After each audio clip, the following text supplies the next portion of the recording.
What is up, guys? It's your boy Chad with Southern Samurai Reviews here, and I finally got to see Demon Slayer Mugen Train. Now, I'm going to go ahead and give this movie a rating because all the other videos that I've saw have waited to the very end of the movie to give it a rating. I'm going to go ahead and cut through all that and go ahead and say, it's definitely a 10 out of 10, 150% the best animated film I have ever saw. That's going against all the My Hero movies, the Dragon Ball stuff. Definitely top of the food chain for me, guys. Unifold, who is in charge of the animations for Demon Slayer, they kill the game anyway. They really killed it with this. I mean, the animations are sick nasty. Great job. Destroys any other animation I've ever saw as far as the graphics go. I will say this is not something you want to go into blindly because it starts, right when the movie starts, it's going right into it like it's episode, I think, 26 is the last episode of season 1. It's like 27, going right into it. There's no recap or anything like that, no flashbacks. It just bounces right into it. So I would definitely watch season 1 before you see this, and you might even want to watch the very last episode of season 1 as a refresh, because right when you start the movie, it's got Tanjiro, Inosuke, and Zametsu hopping right onto the train and doing their thing. I had really high expectations for the film anyway. Just because, I'm sure you're aware, it broke the record in Japan for the most grossing film, not just animation, but film in general.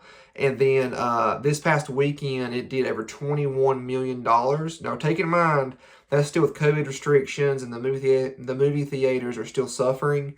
It is the top rated, top grossing foreign film. So that speaks volumes that this is an animation in general, but that it's beating, other films like real live action films is freaking mind blowing. Definitely, like I said, though, 10 out of 10. You definitely want to watch season 1 before you see it, though. So I want to try and keep spoilers at a minimum, guys. I will have one big one at the very end, and I will warn you because I don't want the mob to light the torches and come after me. So I will warn you, but there might be some very small spoilers just for me to even give the movie a review. So the overall gist of the plot is that Tanjiro, Inosuke, and Zametsu are on this train. They're embarking on a new mission. Just so happens there is a Hashira on the train. Now we know from season 1 that Tanjiro is wanting to learn more about fire breathing and his dad's fire breathing dance that he did. Just so happens that what will become the most badass Hashira is on the train in Rengoku, who is the fire Hashira. Prior to the movie, you really don't get any background information on him. I think in season 1, he might have 4 or 5 lines. I mean, there's just no backstory or anything on him whatsoever. Personality is not shown in season 1. This movie will get you so connected to him in I think the movie runs I think it's 2 hours long. It is crazy how good of a job they did at the storytelling of Rengoku and how connected you do become to him. The movie is also very awesome in the fact that this is from an actual arc in the movie. It is not some kind of side chick they've thrown in there. No, it's not like a big filler just to appease you until season 2 comes out. It is actual arc. I believe it's chapter 40, maybe 50 in the manga.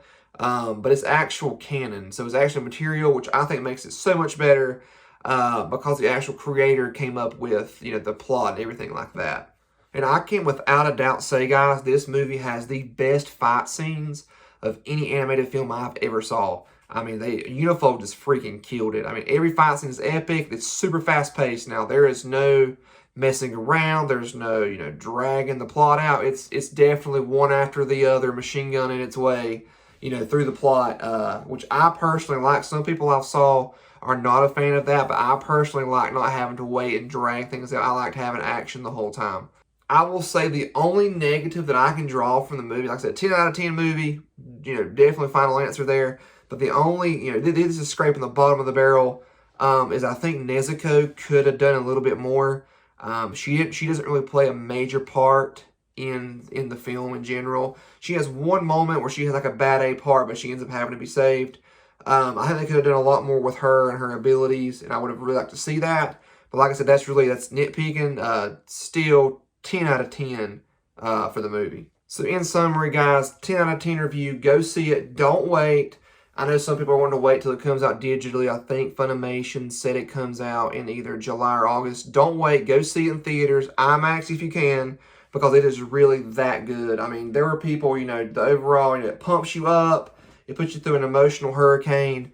It's just a great movie. I mean, clearly it's breaking records, you know, for Japan and the United States. It has to be good, guys. I mean, that's freaking fact. So definitely go check that out in theaters.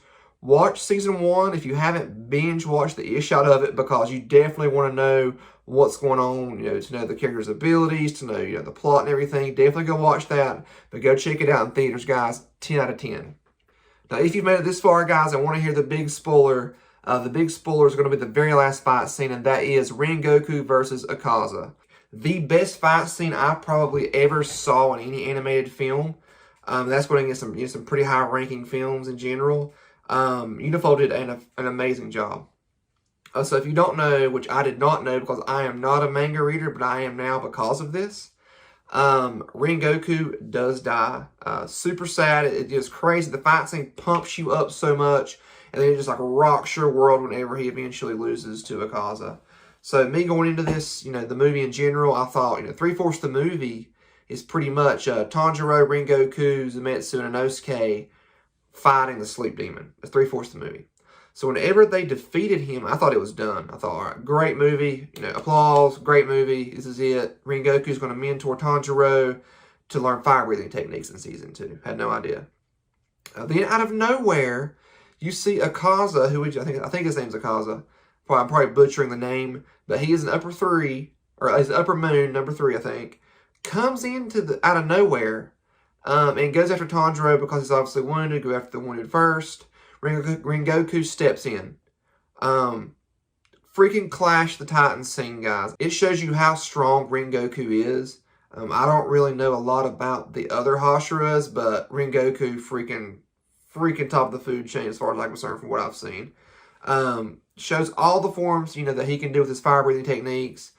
Pretty much goes toe-to-toe with Akaza. The exception being that since Akaza is a demon, he can heal and Rengoku cannot. So they're going back and forth, kind of trading blows back and forth.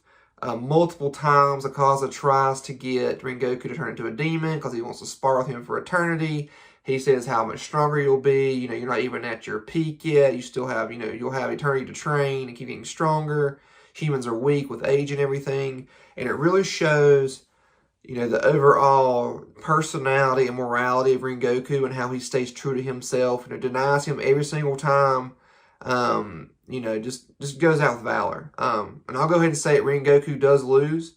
When I saw the fight, I thought, you know, maybe Tanjiro will save him and Inosuke will step in because they hold back the whole scene because they don't want to interfere because they're just going to get in the way. Tanjiro's wounded. Inosuke's just not at that level of a Hashira, so he's just going to get into Goku's way, and it's just going to, you know, make the team suffer because of that.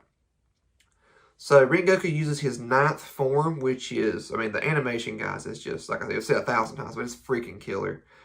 Uses his 9th form against Akaza. Probably comes 95% of the way of killing an Upper Moon. But then, as you would expect, which still makes me mad, Akaza rips off his arms out of this hold that Goku has him in and freaking runs away in the woods. You know, I was so frustrated. So Rengoku is fatally wounded.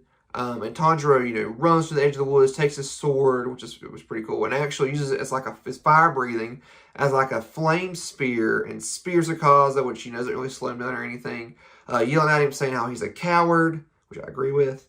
Yelling at him because, you know, they always fight in the darkness when the demons have the advantage and all this stuff. You know, really just not wanting to accept that Rengoku he's going to die. So Tanjiro goes over to Rengoku. They have a heart-to-heart talk.